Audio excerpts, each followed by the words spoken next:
From where I completed my senior 4, they realized that I had some knowledge in mathematics, and they came for me from Kampala. They brought me to teach in their school. It was a boarding school, and they had their P7, first P7 during that year. They brought me. And right away, they put me in P7 to be the class teacher from college. And I was given to teach mathematics and science. That year, we had 15 students, and we got 12 first grades. Fantastic. So they promoted me the following year to become the deputy of the school. From there, I worked for them for 6 years, but these brothers helped me a lot. They were advising me, they put me in responsibility because the headmaster used to move out to Italy. He was looking for aid to help the school. And the school grew. It was a young school, but it grew.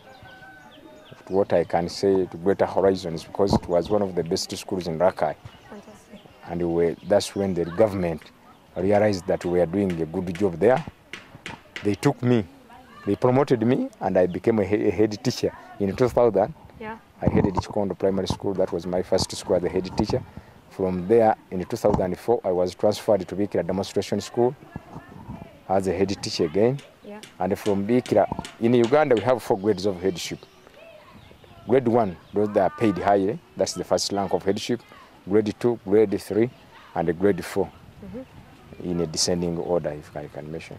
Yeah. But when I was at Chikondo, I was just an acting head teacher. When I was brought to Bikira, I went and sat for the interview.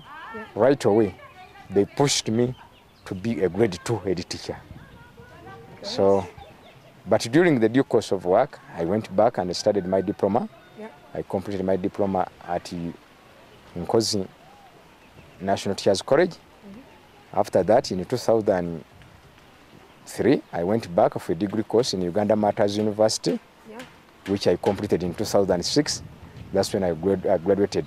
So now I'm a graduate, and I am happy with that, because whoever saw my background cannot believe, or could not believe that I would be the one as I am now.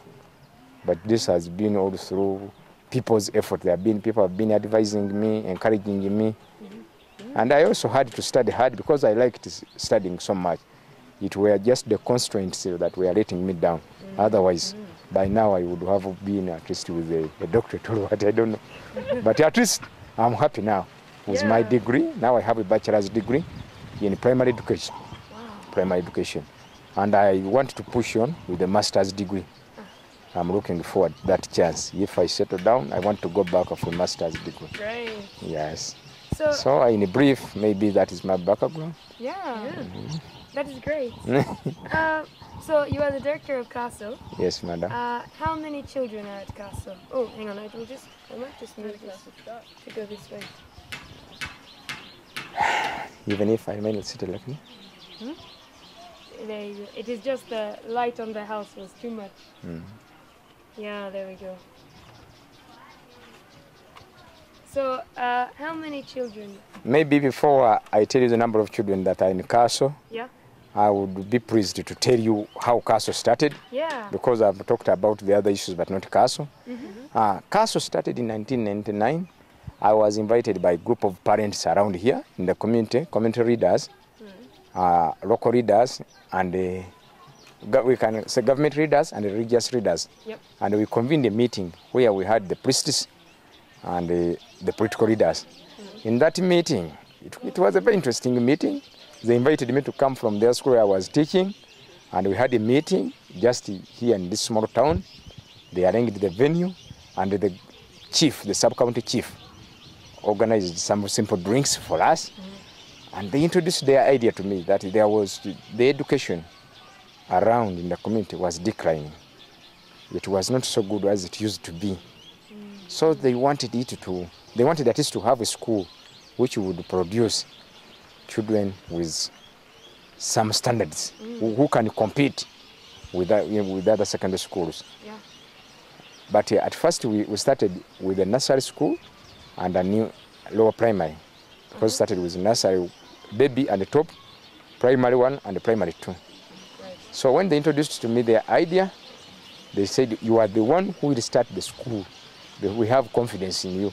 Because of many of them had their children in their school where I was teaching, Now they were saying they are paying a lot of money in their school. What if they have a branch here to make a foundation for their children, so that at least when they reach P4, P5, they can take them to the other school and they begin paying a lot of money. So I told my wife, Rose, and she welcomed the idea. We requested her to come out of the government and stay here. We talked to the government officers who welcomed the idea also, and allowed her to be here. Great. Yet she remained on the payroll, being paid some money because she was teaching here. She was heading the school, but at the same time she had to move to go and teach in a government school at first. That's how it was. Wow. So she was teaching and heading the school. And at the same time, building by then? Yeah, were you just in the Yes, we started in that office, which is now the office and the volunteers' house. Yeah. That's where we started the school from. When we got more classrooms, we constructed glass-thatched classrooms.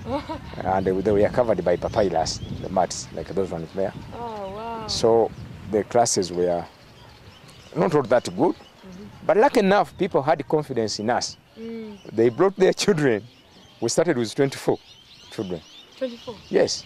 And the following term, we had like 48. So the number went on multiplying. Yeah. By the time we ended the year, we had 55, I remember. Those who started the first examinations, to do promotion examination to other classes. So that was good. That's how we started KAASO. Yeah. And the KAASO, when we started KAASO, there was an objective that we should also help the community. As you see our area here around, very many people do not know how to write and read, especially the women. Yeah. First, in Uganda, women were marginalized and they were not considered so much. So very few of them went for studies. I remember in my school there was just one female teacher, the rest were male teachers, and we had 17 teachers. Wow. In primary. So women were marginalized. And those who would come up to study were not married. Men feared that how can you marry an educated woman? She will ever be saying, I know more. So many were feeling that. So we started that with the view of helping the community, especially the women, to learn how to read and write. And we are very happy that we have succeeded. And in the whole district, last year in 2006, we celebrated the International Literacy Day. As a Rakai district, the district sat down, the council, and they chose KAASO to be the venue because we emerged to be the best in the whole district as far as teaching adults is concerned. So KAASO in brief stands for Kiabira, K, S, the first A for adult, the second A, adult attention, and School of Orphans. Because there are so many orphans around here. So the school is helping a big number of orphans. However, not all children are orphans, but around 160 are orphans. Wow. Because, you know, HIV, AIDS started in Rakai, so very many children have lost their parents. If you go on interviewing them, you can see. Yeah, many of them have lost their fathers, mothers, what, and we are helping them here. There are some parents provide us with food, like beans, the guardians. Yeah. Okay. And they pay, some of them pay half, others don't even pay single coin. We are happy that now we have some volunteers who are helping us to sponsor some of the children. So that's how we started KAASO. And now KAASO is growing. Yeah. So to answer your question, we have now 486 pupils in the whole school. And you go all the way from nursery to P7? Yes, madam. And how many of them pay school fees? Around 380. Because I think like 100 do not pay. Okay. Yes. Okay.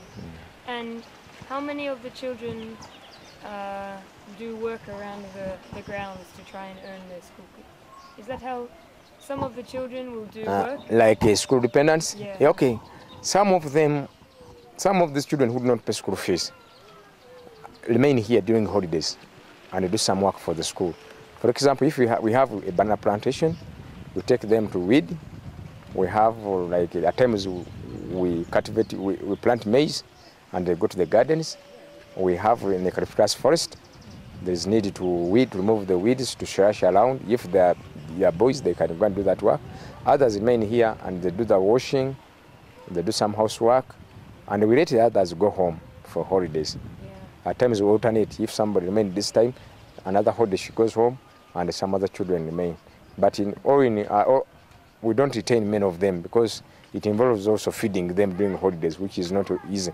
Yeah. So in most cases, we let them go for holidays, and we retain like 6 or 7 of them during the holiday.